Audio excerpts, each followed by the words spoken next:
ആണ് new rhyme. ഇന്ന് നമ്മളൊരു പുതിയ റൈം പഠിക്കാൻ പോവാട്ടോ. ഏത് റൈമാന്ന് അറിയോ നിങ്ങൾക്ക്? ഇന്ന് ആൽഫബറ്റ്സ് വെച്ചിട്ടുള്ള റൈമാട്ടോ ഇന്ന് പഠിക്കാൻ പോകുന്നത്. ഇംഗ്ലീഷിൽ നമുക്ക് എത്ര ആൽഫബറ്റ്സ് ഉണ്ട്?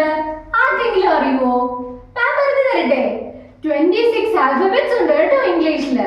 ഇനി ഈ ആൽഫബറ്റ്സ് എല്ലാം വെച്ചിട്ട് നമുക്കൊരു റൈം പാടി നോക്കിയാലോ? Are you ready? ഓക്കെ.